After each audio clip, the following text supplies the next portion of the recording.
Shalom untuk semua saudara-saudaraku yang dikasihi oleh Tuhan. Buat kesempatan yang luar biasa, saat ini kita boleh sharing, kita boleh belajar tentang kebenaran firman Tuhan. Saya percaya ada maksud Tuhan, ada sesuatu yang ilahi yang Tuhan akan berikan untuk setiap kita. Mari kita siapkan hati, tubuh, jiwa, roh kita. Untuk kita boleh menerima kebenaran firman Tuhan dan kita akan satukan hati, kita akan berdoa bersama. Bapa kami yang ada di surga, dikuduskanlah nama Bapa. Datanglah kerajaan Bapa. Jadilah kehendak Bapa di bumi seperti di dalam sorga. Berilah Bapa kami makanan secukupnya pada hari ini. Ampuni kesalahan kami, seperti kami pun mengampuni yang bersalah kepada kami. Jangan bawa kami Bapa dalam pencobaan, tapi bebaskan kami dari yang jahat. Karena Bapalah yang punya kerajaan, kuasa, kemuliaan sampai selama-lamanya. Bapa, ini kami putra-putri kesayangan-Mu, yang Kau izinkan pada saat ini boleh mendengar akan nasihat dan firman-Mu. Engkau sendiri yang akan menyampaikan isi hati-Mu. Nyatakan isi hati pikiran Bapa kepada kami.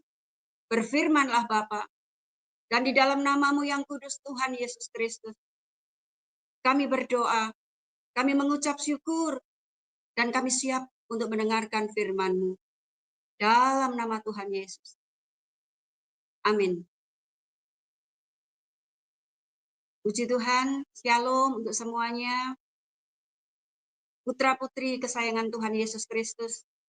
Hari ini kita akan belajar, kita akan sharing tentang kebenaran firman Tuhan yang ditaruh di hati saya yang untuk disampaikan di tempat ini.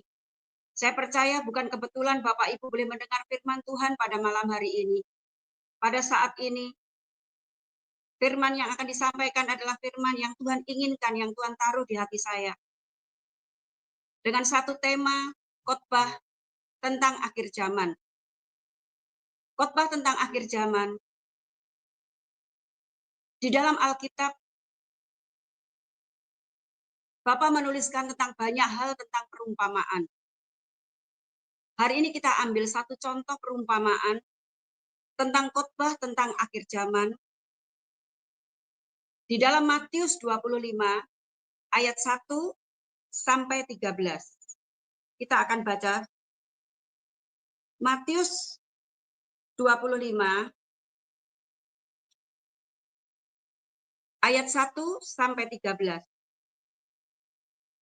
Pada waktu itu, hal kerajaan surga seumpama 10 gadis yang mengambil pelitanya dan pergi menyongsong mempelai laki-laki. 5 diantaranya bodoh dan 5 bijaksana. Di sini kita garis bawahi, kita akan berbicara tentang akhir zaman, di mana ada 10 gadis, yang 5 dinyatakan di sini adalah 5 gadis yang bodoh, dan 5 lagi dinyatakan adalah 5 yang bijaksana. Ayat yang ketiga, gadis-gadis yang bodoh itu membawa pelitanya, tetapi tidak membawa minyak.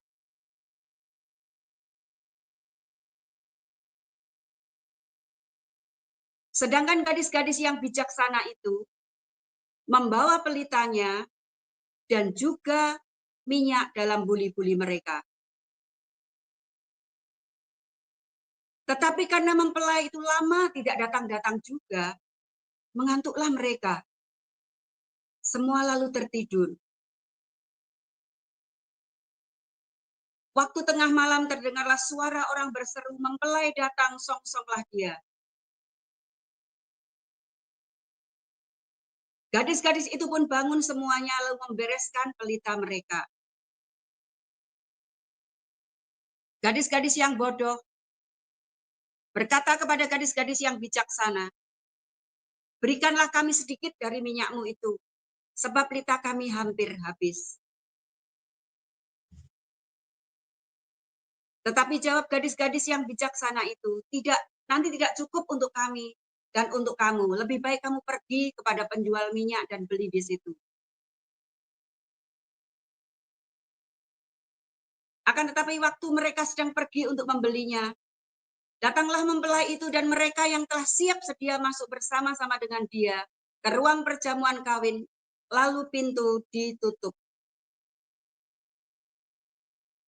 Kemudian datang juga gadis-gadis yang lain itu dan berkata, "Tuan, Tuan, bukakanlah kami pintu." Tetapi ia menjawab, "Aku berkata kepadamu, sesungguhnya aku tidak mengenal kamu. Karena itu, berjaga-jagalah, sebab kamu tidak tahu akan hari maupun akan saatnya." Di ayat yang terakhir, dikatakan karena itu berjaga-jagalah, sebab kamu tidak tahu akan hari maupun akan saatnya. Sekali lagi saya ulang. Karena itu berjaga-jagalah, sebab kamu tidak tahu akan hari maupun akan saatnya. Amin, firman Tuhan. Bapak, Ibu, saudara-saudaraku yang kukasihi dalam Tuhan. Hari ini Tuhan ingin menyampaikan isi hati dan pikirannya tentang akhir zaman. Dan hari ini kita sharing, kita belajar, diberkati tentang perumpamaan gadis-gadis yang bijaksana dan gadis-gadis yang bodoh. Di mana di hari-hari akhir ini, Bapak ingin, rindu untuk setiap kita boleh mengerti hatinya. Setiap orang menganggap dirinya benar, menurut pandangannya sendiri. Mungkin kita sudah melayani Tuhan. Mungkin kita sudah melakukan sepertinya yang seperti menurut pandangan kita itu benar. Tetapi mari hari ini kita selidiki melalui kebenaran firman Tuhan. Hanya kebenaran firman Tuhan itu yang menjadi pelita dan tuntunan dalam hidup kita. Bukan kebenaran hidup kita. Kalau kita berbicara tentang akhir zaman dan hari ini kita mengambil satu perumpamaan tentang wanita yang bijaksana dan 5 gadis yang bodoh. Itu mengingatkan bahwa sebenarnya di antara kita ada sebagian di antara kita yang mendapat predikat saat ini adalah wanita-wanita yang bodoh. Mempelai-mempelai yang bodoh. Tapi ada juga adalah 5 yang mempelai-mempelai yang bijaksana.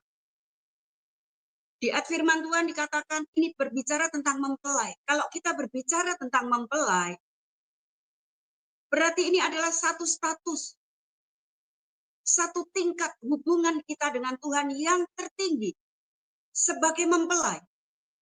Kalau saya boleh urutkan, dalam perjalanan kita mengenal Tuhan, ada 3 urutan. Yang satu adalah posisi waktu kita menjadi seorang hamba. Kita masih seorang hamba pada waktu Tuhan Yesus belum menebus dosa-dosa dan pelanggaran kita. Dengan berjalannya waktu kita belajar, kita sekolah, di mana Tuhan Yesus menjadi guru. Dan kita naik tingkat, menjadi seorang anak. Jangan berhenti menjadi seorang anak. Tapi tingkatkan lagi, dan hari ini Tuhan berbicara kita tentang predikat kita atau kedudukan kita sebagai seorang mempelai. Layaknya seorang mempelai yang sudah akan menyatu. Layaknya seorang pasangan suami istri.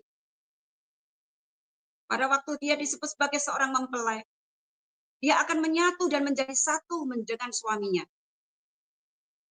Karena itu, Tuhan ingin pada hari ini kita paham dan kita mengerti tentang 5 gadis bodoh dan 5 gadis bijaksana ini. Di dalam perumpamaan tadi, dikatakan bahwa kerajaan akhir zaman ini berbicara mempelai dari 5 gadis 5 bodoh ini. Berbicara tentang kerajaan Allah. Di ayat yang pertama tadi. Dan kerajaan Allah kita harus paham. Kerajaan surga seumpama 10 gadis yang mengambil pelita dan menyongsong mempelai laki-laki. Jadi hari ini kalau kita berbicara tentang akhir zaman yang ditetapkan pada saat ini Tuhan ingin sampaikan, yaitu perumpamaan 5 gadis bijaksana dan 5 gadis bodoh. Berarti sebenarnya kita sedang berbicara tentang kerajaan surga. Dan kita harus paham dahulu, Apa itu kerajaan surga?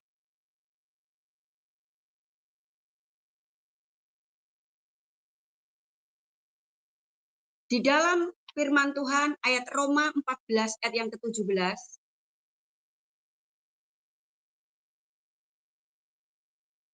di sini dikatakan, sebab kerajaan Allah bukanlah soal makanan dan minuman, tetapi soal kebenaran, damai sejahtera, dan sukacita oleh Roh Kudus. Ini poin yang akan kita bahas pada malam hari ini di sesi yang pertama. Karena nanti kita akan 4 kali untuk sesi tentang khotbah tentang akhir zaman yang membahas tentang 5 gadis bijaksana dan 5 gadis bodoh. Di sini jelas dikatakan bahwa kerajaan Allah, kerajaan surga itu bukan berbicara tentang makanan dan minuman, tapi tentang kebenaran, damai sejahtera, sukacita oleh Roh Kudus. Bapak rindu hari ini. Kita bijaksana.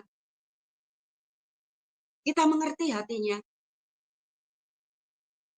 Tanpa kita sadari. Hari-hari akhir ini. Di mana banyak hamba Tuhan mengatakan iblis mengerahkan kekuatannya. Iblis mengerahkan kekuatan kesatuannya dan serangan untuk setiap anak-anak Tuhan. 7 kali lipat. Bagaimana dengan kita? Dia ingin hari ini Bapak rindu. Kita mulai boleh memprioritaskan pikiran kita, hati kita, goal kita, hari-hari hidup kita, dari mulai kita membuka mata bangun tidur pagi, sampai kita mengakhiri malam kita akan tidur kembali. Di pikiran kita, di hati kita, itu ada tentang kerajaan Allah. Yang mana kerajaan Allah di sini dikatakan dengan jelas bahwa itu bukan berbicara tentang makanan dan minuman. Tapi seberapa banyak di antara kita hari ini dari mulai pagi, jujur kita akui, hal-hal duniawi, hal-hal tentang makanan, tentang minuman, yang kita bahas, yang kita kerjakan, yang lebih kita prioritaskan.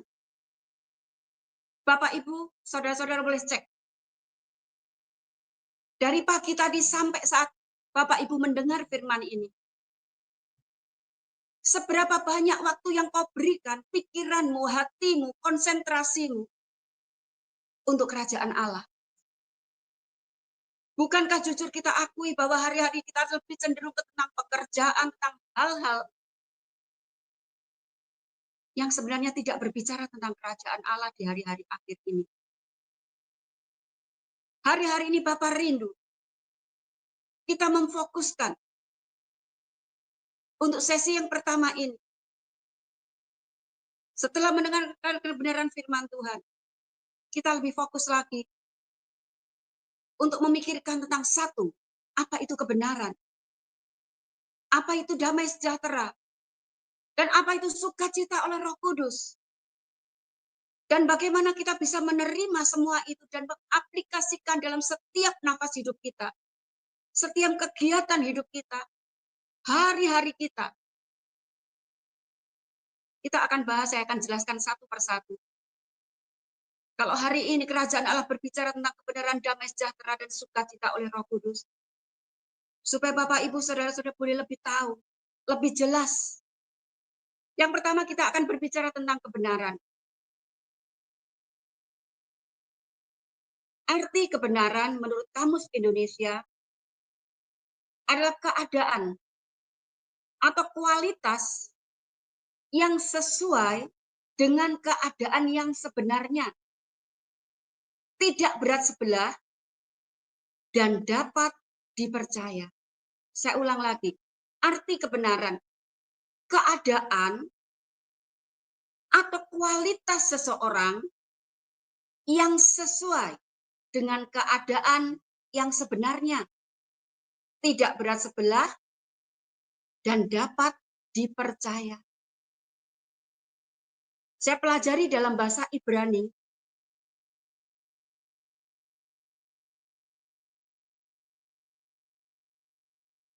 arti kebenaran tertulis emet, EMET, emet, yang artinya stabilitas, kesetiaan, kesesuaian fakta, dan keadilan.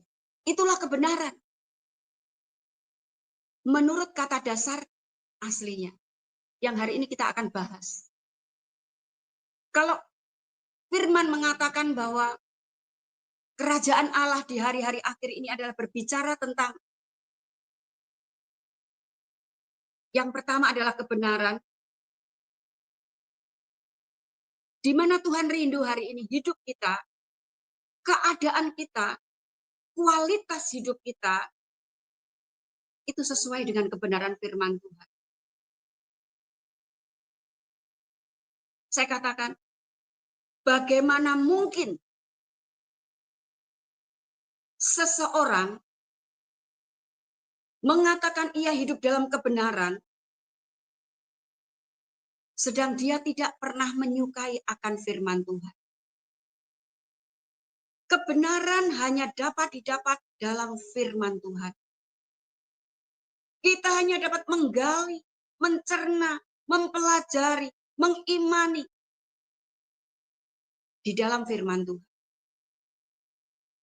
Akulah jalan kebenaran dan hidup, kata firman Tuhan.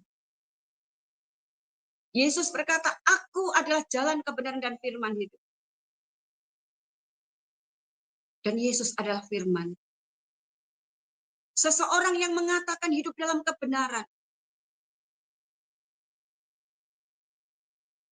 menurut kacamata saya, tidak cukup kita memandang dari apa yang kita lihat. Tetapi bagaimana kualitas di dalam firman itu yang akan menghidupkan. Firman itu yang akan memampukan.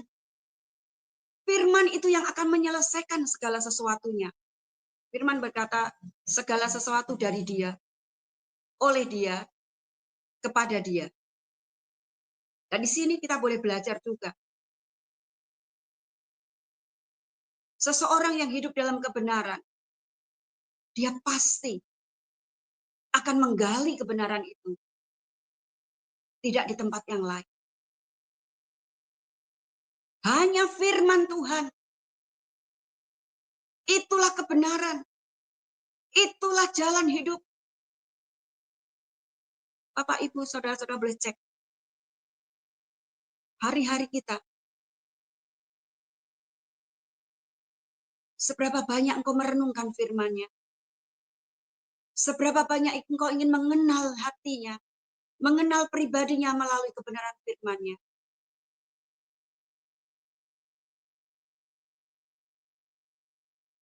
Dari firman itu, kita akan memperoleh sesuatu yang ilahi. Firman mengatakan, Injil adalah kekuatan Allah. Kalau di pelajaran sekolah minggu mungkin ya. Simpson, kekuatannya di rambutnya. Di saat rambut Simpson dipotong, kekuatannya hilang.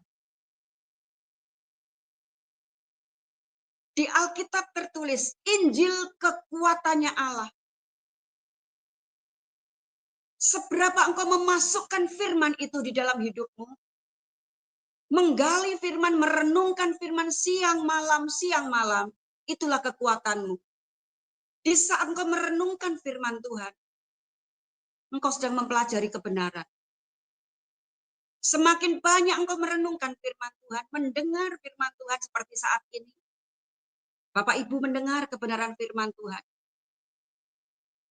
Engkau sedang memasukkan sesuatu kekuatan Allah. Dan kita akan diubahkan menjadi ilahi. Mata kita akan menjadi mata Allah. Pendengaran kita akan menjadi pendengaran Allah. Perkataan kita menjadi perkataan Allah yang penuh kuasa. Yang dapat melakukan segala sesuatu. Kita akan semakin kecil. Dan roh Yesus di dalam kita yang semakin besar. Jadi hari ini Bapak rindu pelajari tentang kebenaran. Dan itu hanya didapat dalam firman Tuhan. Orang banyak bisa berdoa berjam-jam. Saya ambil kesaksian saya. Bukan saya ingin menyombongkan diri. Karena bagi saya tidak ada artinya saya menyombongkan diri di hadapan Bapak Ibu. Perjalanan saya mengenal Tuhan, perjalanan saya belajar dan saya menjadi murid Tuhan. Tuhan ajarkan saya untuk memberi waktu keintiman pribadi dengan Tuhan. Karena Tuhan latih saya untuk sendiri dengan Tuhan. Dan waktu itu, jujur saya katakan, itu kesaksian hidup saya. Saya pernah melakukan pada waktu itu 9 jam saya sendiri dengan Tuhan. Saya ada di ruang doa saya. Saya hanya turun kalau saya harus ke belakang, ke kamar mandi. Tapi di luar itu saya tetap dalam stay. Dan sampai hari ini, itu yang Tuhan inginkan dalam hidup saya. Minim saya harus ketemu Tuhan 4 jam.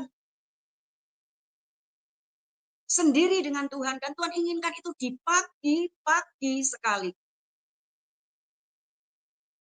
Kalau sudah jam 5 itu sudah bukan pagi lagi ya. Karena sudah banyak kendaraan, sudah banyak. Dari mulai pukul 00.00 sampai pukul 3, itulah waktu yang terbaik kita ketemu Tuhan. Saya dilatih Tuhan sampai hari ini. Waktu saya tanya, kenapa yang lainnya kok nggak disuruh harus 4 jam untuk ketemu Tuhan? Karena Tuhan perintahkan saya tiap hari. Saya nggak ngomong secara langsung tanya kepada Bapak, soalnya saya takut, saya juga menghormati. Karena saya percaya apa yang Dia perintahkan, apa Dia yang putuskan dalam hidup saya, itu ilahi, itu benar, itu suci. Tapi hati saya tidak bohong. Saya bertanya, kenapa harus tiap hari 4 jam? Di situ Roh Kudus bicara dengan saya. Karena engkau seorang pemimpin. Aku persiapkan engkau sebagai seorang pemimpin. Sebagai seorang pemimpin, rohmu harus kuat. Engkau harus mengenal aku. Karena engkau akan menghadapi ke depan hal-hal yang tidak bisa kamu lakukan tanpa aku. Nah, di situ sampai hari ini, saya berusaha untuk memberi yang terbaik. Menurut apa yang Tuhan mau. Saya memberi waktu 4 jam untuk ketemu Tuhan. Di luar itu, Tuhan juga memerintahkan untuk saya merenungkan firman Tuhan.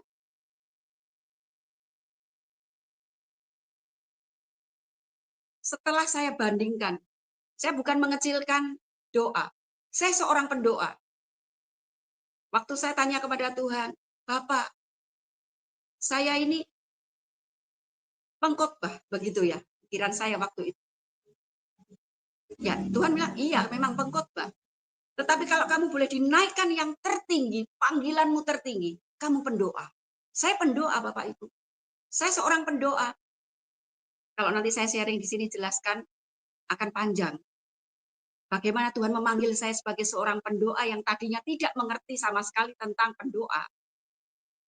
Ngertinya ya doa-doa yang biasa-biasa saja begitu. Nggak ada kerinduan berdoa untuk bangsa, untuk dunia.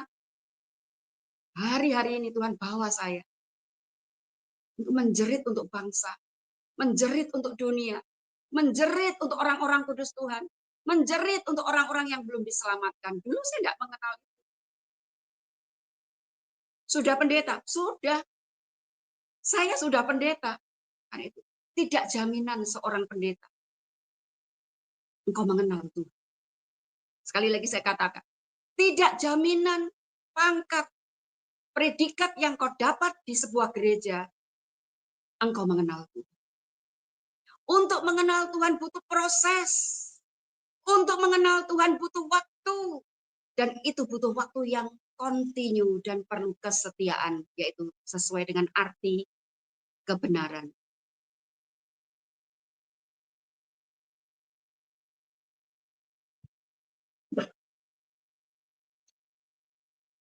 Dan setelah saya bandingkan, saya tiap hari selalu melakukan doa ketemu Tuhan yang Tuhan perintahkan.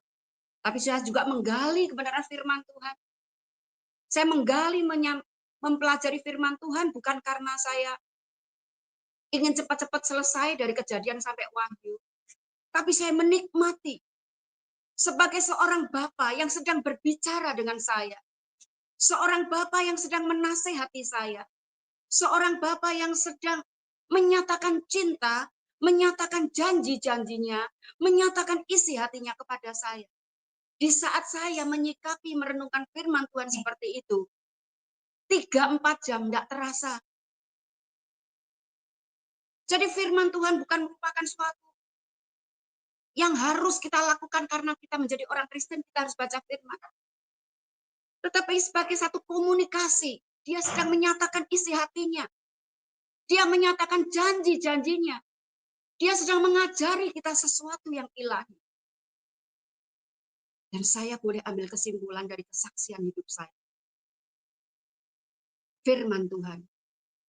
Tingkat tertinggi dari segala yang kita lakukan. Karena firman Tuhan itu adalah Allah sendiri. Allah itu firman. Dan firman itu Allah. Di saat kita terus menggali kebenaran itu, menggali firman Tuhan, disitulah kita sedang menyatukan diri dengan Allah. Kita akan memiliki pikirannya Allah. Kita akan memiliki kuasanya Allah. Bahkan hidup kita bukan kita lagi. Kita akan kecil. Kita akan semakin kecil. Tapi roh Yesus di dalam kita yang akan ambil alih. Dan itu bisa dicapai. Bapak Ibu, banyak menggali firman Tuhan. Saya, kalau kita ngomong kesaksian, di gereja, dulu pernah saya lakukan.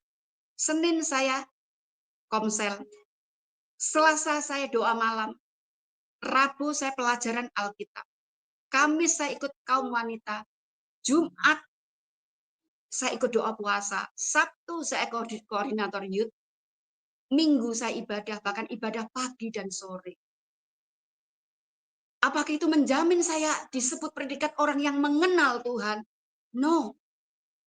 Saya hanya seorang yang tahu akan Tuhan. Saya tahu dia Allah yang penuh kasih. Saya tahu dia Allah yang penuh kuasa. Saya tapi tidak mengenal dia.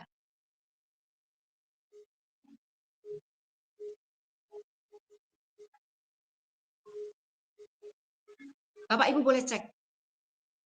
Kalau engkau mengenal, umpama seorang, saya mengenal seseorang. Saya pasti tahu dia suka makan apa. Hobinya apa. Keluarganya jumlahnya ada berapa. Kegiatan-kegiatan seharinya dia apa. Bahkan pada waktu dia sedih, pada waktu dia sukacita, lihat dari tatapan mata saja kita sudah tahu. Karena kita kenal. Dan orang yang kenal itu dimulai dari sering bertemu. Sering berkomunikasi. Sering saling mengungkapkan isi hati. Jadi saya katakan maaf. Kalau Bapak Ibu, saudara-saudaraku hari ini bilang, aku kenal Tuhan. Tapi engkau tidak terus merenungkan firman-Nya siang, malam. Dan engkau tidak pernah memberi waktu untuk sendiri dengan dia. Kenapa saya katakan kau harus sendiri dengan dia? Karena itu kebahagiaan yang tertinggi, Bapak Ibu. Bukan suami. Kebahagiaan kita bukan suami, bukan istri, bukan anak-anak. Bukan harta, bukan kekayaan, bukan rumah yang mewah. Tapi kebahagiaan kita. Kita bersama dia. Dalam hadiratnya. Dalam kemuliaannya. Di situ dia sering mengungkapkan isi hatinya. Dulu pada waktu saya ditanya, tujuan Tuhan Yesus, Allah Bapa, Putra, dan Roh Kudus di dalam nama Tuhan Yesus, menciptakanmu, itu apa? Saya tidak bisa jawab.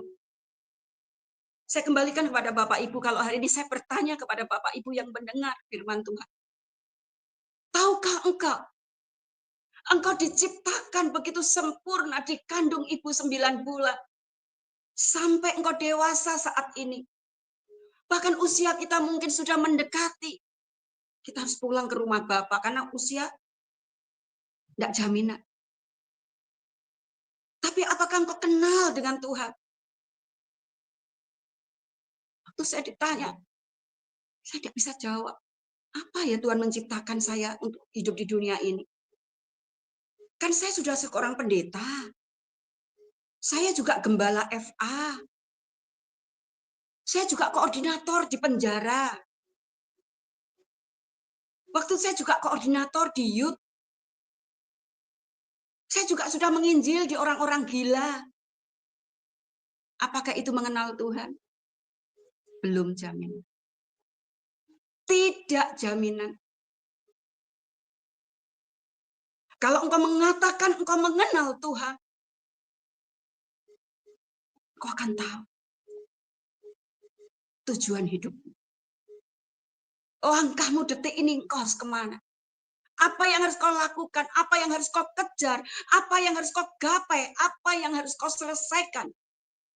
Hari-hari ini Tuhan terus mengiangkan di telinga saya, di pikiran hati saya. Selesaikan visiku. Selesaikan visi misi Tuhan Yesus. Tuhan Yesus mati, lahir mati di atas kayu salib. Bangkit ke surga. Dia punya tujuan. Memberi teladan, lanjutkan pekerjaanku sampai selesai.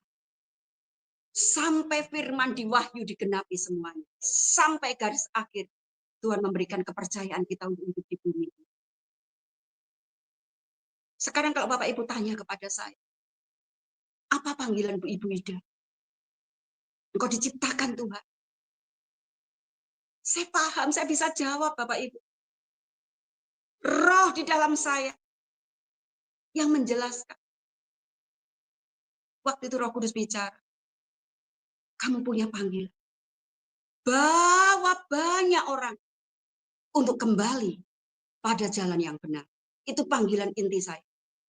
Bawa banyak orang untuk kembali pada jalan yang benar.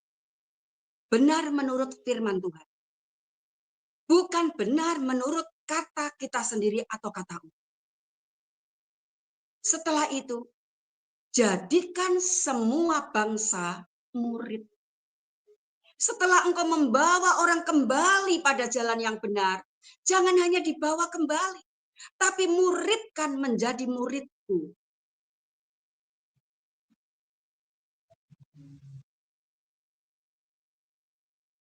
Itu firman yang Tuhan ingin sampaikan. Itu panggilan hidup saya. Jadi saya dari pagi, saya jelas. Hidup saya jelas. Hidup saya bukan untuk memperkaya diri. Hidup saya bukan untuk khotbah di tempat-tempat yang seharusnya saya tidak khotbah. Seperti hari ini saya khotbah di tempat ini. Saya tahu bukan saya. Surga sudah menetapkan. Surga sudah memutuskan tanggal ini jam sekian saya khotbah. Dan hari ini Bapak Ibu boleh dengar.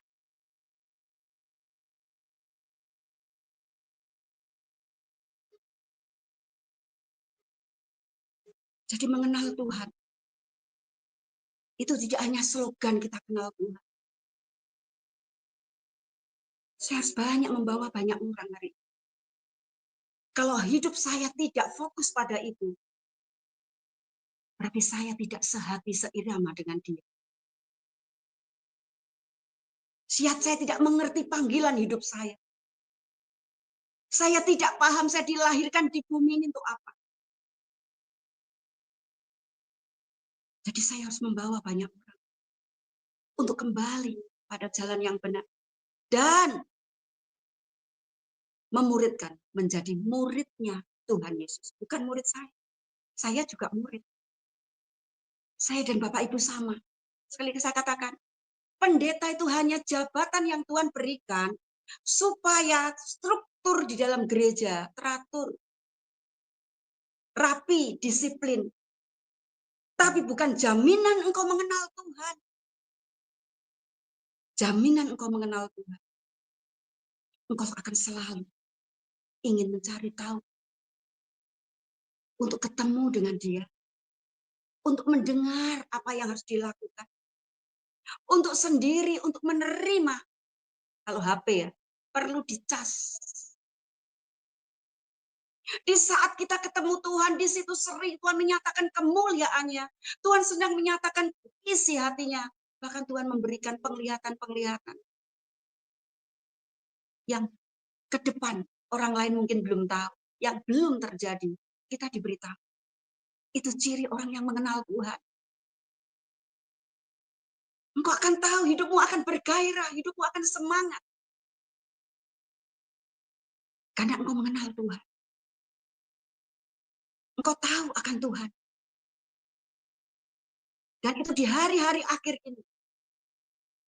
Hari ini saya akan bahas dulu di sesi tentang kebenaran satu. Nanti sesi kedua, ketiga, dan keempat saya akan bahas tentang damai sejahtera, tentang sukacita, dan global keseluruhan pengertian tentang khotbah tentang akhir zaman, tanda kutip yang berhubungan dengan firman Tuhan, gadis-gadis yang bijaksana, dan gadis-gadis yang bodoh. Hari ini saya kembalikan kepada Bapak, Ibu, Saudara-saudaraku yang mendengarkan firman Tuhan hari ini. Posisi kita hari ini, apakah kita menjadi gadis-gadis yang bijaksana? Atau jangan-jangan kita menduduki kedudukan saat ini gadis-gadis yang bodoh? Ini dikatakan mempelai, semuanya mempelai. Berarti bukan orang sembarangan. Perumpamaan ini bukan berbicara tentang jemaat, orang-orang yang tidak paham tentang Tuhan, orang-orang yang tidak melayani Tuhan. Ini disebut 5 gadis bijaksana dan bodoh ini adalah perumpamaan tentang mempelai. Mempelai adalah seseorang yang intim dengan Tuhan. Yang akan menyatu dengan Tuhan. Karena disebut mempelai dan akan menjadi pasangan suami istri. Kalau secara duniawi kita mengadakan pernikahan dan menjadi mempelai pasangan kita, dan kita menjadi pasangan suami istri yang kata Tuhan menjadi satu, yang nggak bisa dipisahkan. Sama. Hari-hari ini Tuhan rindu kepada kita. Ingat, waktunya nggak lama. Kapan Bu Ida? Nggak tahu. Karena firman mengatakan yang tahu hanya Bapa. Kalau dulu sering kali kita dengarkan, oh ini waktunya akhir zaman. Mana buktinya? Mana buktinya? Saya memang nggak bisa ngomong kapan waktunya. Pelajari Alkitab. Pelajari Alkitab. Mendekati hari-hari kedatangannya. Bangsa dengan bangsa akan berperang. Akan terjadi kelaparan. Akan terjadi kejahatan. Dan itu sudah sering terjadi dan terus setiap hari. Sakit yang tiba-tiba seperti COVID kemarin. Sakit yang aneh. Yang melanda seluruh dunia. Yang seumur hidup saya baru tahu nih kalau penyakit bersamaan di seluruh dunia. Dan di lockdown semuanya. Belum lagi sakit-sakit virus-virus yang kita tidak tahu itu nama penyakit apa yang aneh-aneh. Perhatikan tanda-tanda akhir zaman. Hari-hari ini adalah hari-hari akhir zaman. Jangan kita lengah. Jangan kita santai-santai. Tapi cerdiklah seperti ular. Tapi engkau tulus seperti permata. Cerdik. Seperti smart people. Cerdik. Pinter. Kalau engkau pandai. Kepandaian tertinggi. Hanya dia. Hanya Allah Bapa, Putra, dan Roh Kudus dalam nama Tuhan Yesus yang punya. Dan kau bisa menerima seluruh kepandaian Allah. Dengan kau merenungkan firman. Tidak bisa lain. Boleh dipelajari di Alkitab. Engkau mengejar ilmu. Semuanya sia-sia. Baca di pengkhotbah. Mungkin hari ini gelarmu S1, S2, S3, profesor maupun doktor. Baik. Oh, sangat baik. Sangat amat baik. Belajar itu penting. Karena hari-hari ini jemaat semua juga cerdas. Sebagai seorang pemimpin, sebagai seorang yang dipercaya untuk menggembalakan umat, engkau harus belajar. Tapi jangan lupakan satu hal. Pelajaran di mana engkau dapatkan tidak sebanding di saat engkau belajar tentang kebenaran firman Tuhan. Di saat engkau merenungkan firman Tuhan, engkau cerdik, engkau smart, engkau pandai. Imanmu akan tumbuh. Apa yang mengalahkan dunia ini? Firman Tuhan mengatakan, yang mengalahkan dunia ini adalah iman. Iman timbul dari mana? Dari pendengaran firman. Dengan iman, kita bisa mengalahkan dunia. Dengan iman, kita bisa mengalahkan sakit penyakit. Saya pernah sakit kanker, dan divonis dokter 3 bulan usia saya. Karena sudah penyebaran di limpa, di getah bening, dan di rahim. Dokter profesor terbaik yang menangani saya mengatakan usia saya 3 bulan. Anak saya sudah disuruh untuk membuat happy-happy saya. Tapi saat itu saya yakin, kebenaran firman Tuhan itu jaminan. Di saat terbawah saya, di saat saya sendiri, saya menjerit, Bapa, hatiku terdalam aku jujur, hanya percaya dengan firman-Mu. Firman-Mu yang berkata, Engkau sendiri yang memperkatakan, Engkau sendiri yang berfirman. Yang saya pelajari sejak saya kecil sampai saya dewasa.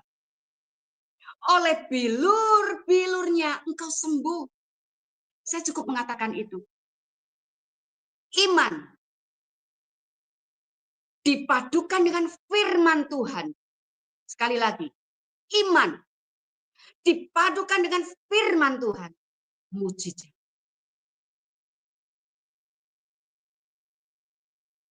Aku beriman. Aku yakin firman-Nya ya dan amin. Aku punya iman firman-Nya tidak bohong. Kalau dia berkata oleh bilur-bilurnya kamu sembuh, pasti sembuh. Saya waktu itu bicara dengan Bapak. Saya percaya Bapak. Kalau firman-Mu mengatakan oleh bilur-bilurnya aku sembuh, pasti sembuh. Dan sembuh.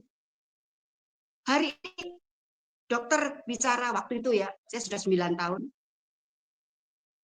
Katakan saya kemo lagi, radiasi lagi. Saya tolak. Saya mengatakan dengan suami saya bukan mengecilkan dokter, tidak. Langkah pertama saya sempat kemo dan saya sempat radiasi dan harus diulang lagi. Saya percaya dengan dokter. Dokter juga adalah salah satu tangan Tuhan yang dipakai Tuhan untuk menyembuhkan kita.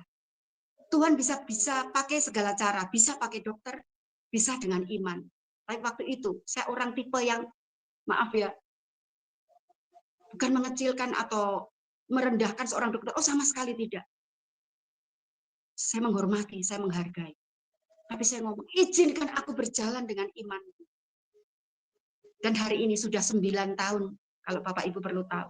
Mendekati 10 tahun. Tanpa saya harus kemo.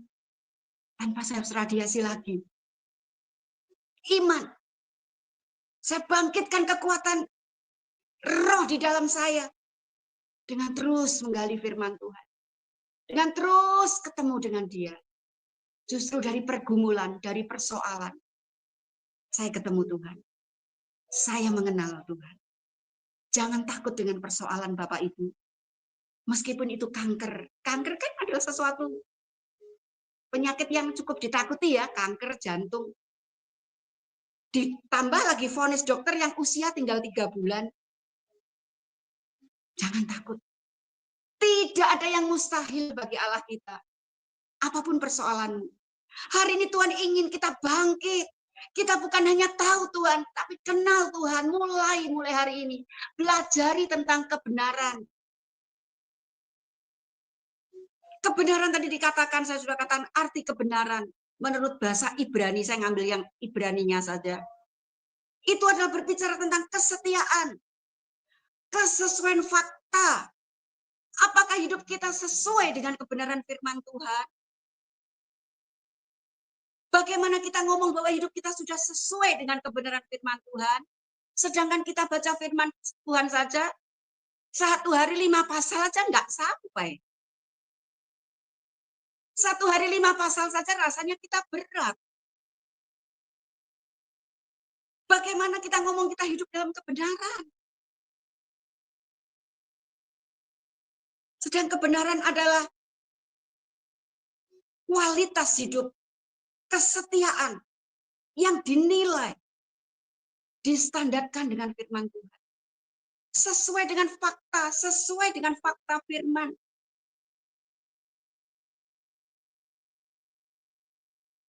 Hanya firman. Karena itu Bapak Ibu, saudara-saudaraku yang kukasihi, saya seorang pendoa, saya juga seorang pengkhotbah. Saya bukan mengecilkan seorang pendoa, karena saya pendoa Bapak Ibu ya. Tapi baca firman, itu nilainya sangat amat tinggi. Ini yang dibelokkan, ini yang dibuat iblis manusia saat-saat ini. Kalau untuk menyembah Tuhan 4 jam mereka kuat. Untuk pelayanan mereka kuat 4-5 jam. Tapi mereka melupakan satu hal yang terpenting, yaitu kebenaran firman Tuhan. 1 jam aja udah ngantuk. 1 jam aja rasanya udah males. 1 jam aja sepertinya berat. Karena engkau merenungkan firman Tuhan tidak dengan cinta. Engkau merenungkan firman Tuhan karena engkau sebagai seorang kewajiban seorang Kristen harus merenungkan firman Tuhan. Tapi mulai belajar. Setelah engkau mendengar firman ini, engkau berdoa, engkau minta pertolongan Roh Kudus, engkau merenungkan firman Tuhan. Seperti engkau sedang berbicara dengan dia. Seperti engkau sedang mendengar nasihatnya. Seperti Bapa sedang menyatakan isi hatinya kepada kita. Engkau akan menerima sesuatu yang hilang. Saya pernah sakti sedikit kesaksian. Pada waktu itu, saya membaca firman. Di tengah-tengah saya membaca, saya bertanya, Bapak, waktu itu Musa membelah laut. Saya memuji, Bapak hebat, laut kau belah. Jadi saya membaca firman tidak hanya membaca, tetapi ada komunikasi, ada pujian untuk dia. Kalau tidak mengerti kita bertanya. Dan saat membaca, hadirat Tuhan begitu luar biasa. Sampai Alkitab yang saya baca, terlempar Bapak Ibu. Karena hadirat Tuhan begitu kuat. Ya, inilah mungkin firman Tuhan saya sesi yang pertama. Tentang khotbah tentang akhir zaman. Lebih masuk lagi yaitu tentang gadis-gadis yang bijaksana dan gadis-gadis yang bodoh. Hari ini Tuhan ingin mengingatkan kita. Jadilah gadis-gadis yang bijaksana, yang mempersiapkan diri dengan hidup dalam kebenaran, mempelajari kebenaran, menggali kebenaran, karena kerajaan Allah itu berbicara tentang kebenaran, damai sejahtera, sukacita oleh Roh Kudus. Dan hari ini saya bahas dulu tentang kebenaran. Demikian firman Tuhan. Kiranya boleh memberkati untuk setiap kita. Bangkit. Jangan hanya tahu Tuhan. Engkau harus kenal Tuhan. Dan hari Tuhan ingin berbicara tentang akhir zaman. Bahwa hari-hari ini akhir. Pelajari tentang kebenaran. Hiduplah dalam kebenaran. Dan cintailah kebenaran. Mari kita tunduk kepala, kita berdoa. Bapa, kami bersyukur. Kalau hari ini Engkau mengingatkan kami. Bahwa hari-hari ini adalah hari-hari akhir zaman.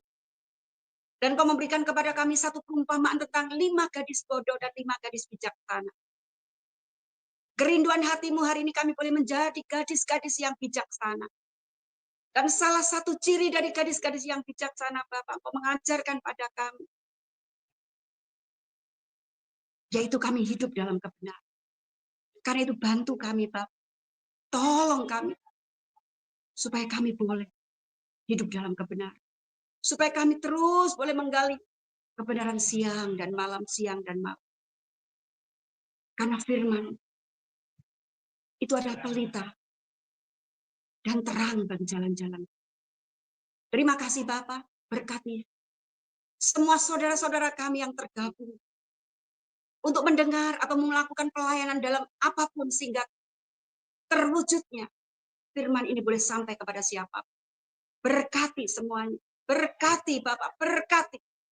Beri mereka hati dan roh yang baru untuk mengenalmu lebih dalam. Segala puji dan hormat hanya bagi Bapa. Di dalam satu nama, Tuhan Yesus Kristus. Kami berdoa, kami mengucap syukur, dan kami percaya sudah menerima apa yang kami doa. Haleluya. Amin.